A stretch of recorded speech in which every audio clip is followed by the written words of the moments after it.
نوید بھائی شاعروں کی ہم نے بات تو کر لی، لیکن میں نے ابھی جو کہ شاعروں سے میری بھی تھوڑی بہت ملاقات ہو رہی ہے، تو جہاں تک دیکھا گیا ہے تو شاعر اگر ہم اپنے آباء و اجداد کے دور کے بھی شاعر دیکھیں تو شاعر نا فائنینشلی طور پہ تھوڑا ڈسٹرب ہی رہا ہے. ایسا کیوں نہیں ہوا کہ شاعر نے اپنے آپ کو فائنینشلی بھی تھوڑا سا سیٹ کر لیا، یا اس کے پاس ٹائم نہیں ہوتا اتنا؟ اگر آپ صرف شاعر کی بات کریں نا، میں شاعر کی بات نہیں کروں گا. اگر آپ دیکھیں افسانہ نگار، ناول نگار، دو لوگ ہیں.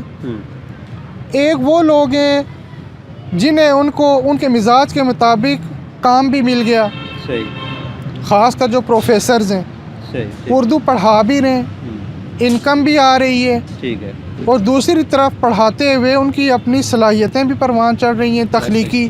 ٹھیک، تو وہ تو بڑے خوش قسمت ہیں میری نظر میں. صحیح، اب کچھ لوگ ایسے ہیں جو مس فٹ ہیں، کچھ ہیں وہ فیکٹریوں میں کام کر رہے ہیں، کچھ سرکاری اپنا کچھ تجارت کر رہے ہیں، کچھ ملازمت کر رہے ہیں. صحیح، ٹھیک، تخلیقی صلاحیتوں کو روندنے والے حالات میں رہتے ہوئے وہ یہ سفر ہم نے اپنا جاری رکھا ہوا ہے. ایسے ہی، تو یہ جو ہے کہ فائنینشلی طور پہ بہت مطلب ڈسٹرب ہوئے ہیں، اس کی وجہ ہمارا معاشرہ ہے.